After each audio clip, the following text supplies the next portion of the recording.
Sérène, Pierrick et Jean-Pierre, merci de nous inviter à la noce. Alors, qual è che si marida? Allora, chi si marida di amo viola gu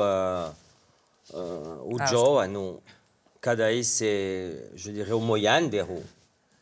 E sana marida da qui a poco perché amo viola comincia a avere un'amica anzianetta, ma fa 51, quindi giunge in l'età di maridarsi e c'è un giovane di uso paese, di noi, che è solo, e un momento ci sarebbe dunque un bisogno da unirsi e di sperte di noi, perché quando c'è giusto appunto due persone che si maritano, ci sono di noi un'unione d'amore e di luoghi e di spartimenti dunque. Ce serait plutôt un mariage de raison, Pierrick? Oh oui, plutôt, bien sûr, puisque assez rapidement, cette histoire de mariage vire vers quelque chose d'un petit peu particulier, avec toute une histoire de biens, de terrain, de chiens de chasse aussi. Ça se présente bien au départ. Au départ, ça se présente plutôt bien, malgré le stress qu'éprouve le personnage de Miguel Raffaelli, qui lui fait perdre tous ses moyens, et qui le rend, je dirais, un petit peu maladroit, et qui donne du coup tous ces effets comiques aussi. En fait, Sérène, le problème, c'est que dans cette pièce, à un moment donné, on va parler du Pré du Loup.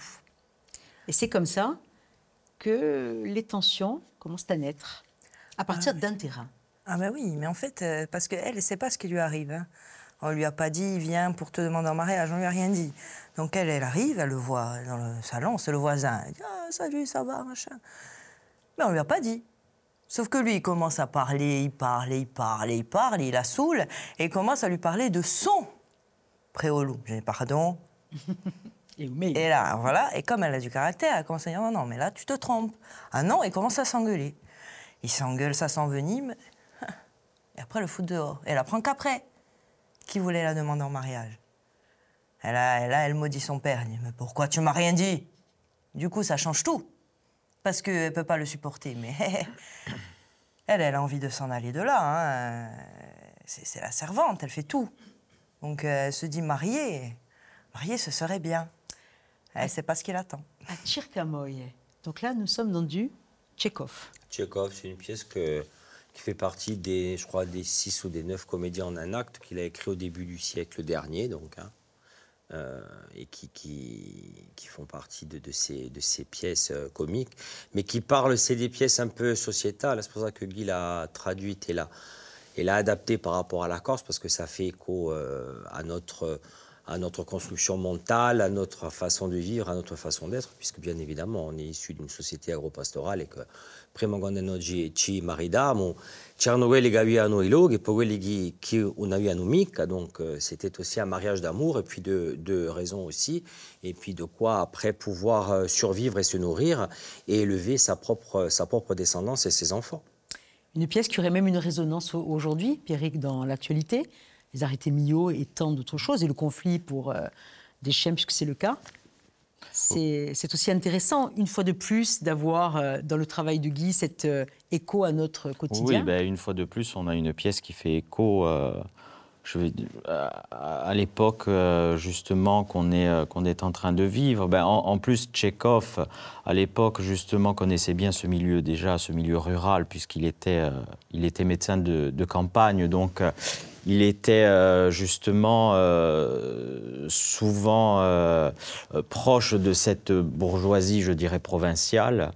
Et c'est ce qui fait écho aujourd'hui. On a souvent ces histoires, même dans les villages, il y a toujours des histoires de terrain, d'héritage au sein d'une même famille, hein. De chiens de chasse aussi, je pense. Donc oui, bien sûr, ça fait écho. Et puis chez lui, uscito paesano, da maniera di scrivere, Quindi Guido, quando ha fatto la traduzione e l'adattazione, ha contestualizzato, ha parlato già, capisci d'oggi, paesano, e ha parlato oggi in cui noi. Dunque, è per questo che la bellezza tocca a tutto il mondo. Le idee in cui rende sicuro a tutti. Donc è veramente un soggetto che tocca a tutti, posto che dopo, digeremo senza pulire che nel 2027 hanno esse altro a fare, giusto appunto questi spartimenti. Donc c'est vraiment une pièce qui fait écho à la société d'aujourd'hui. Et puis Guy a rendu à Tchekhov, je dirais, ce côté comique. Parce que Tchekhov disait à Stanislavski, j'ai écrit des comédies et on en fait des drames.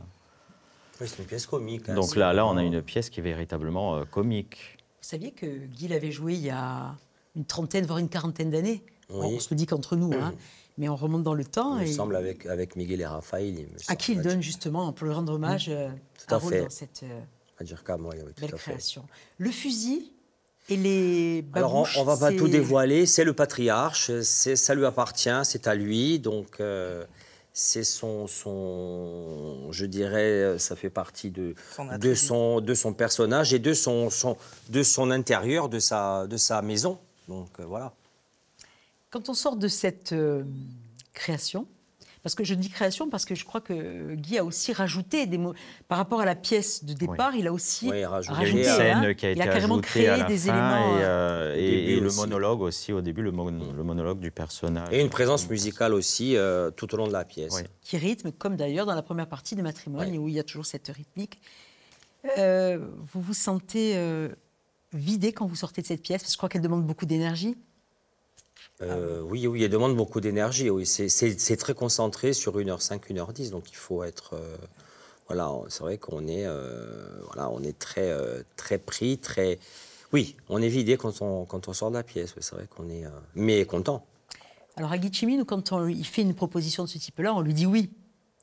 Proposition de mariage comme ça, on dit oui. On ne dit pas non à Guy Chimine. Non. Vous êtes d'accord? On ne dit pas non. Oui, tout à fait. Enfin, ça fait longtemps maintenant. Ça fait longtemps qu'on dit oui. Binti Guatrano, Binti Ginquani, di matrimonio di Adri. Moi, ça fait 10 ans. Hein. Je fête mes 10 ans. 10 ans de mariage théâtrine. D'union avec Théâtrine, oui. C'est l'année prochaine.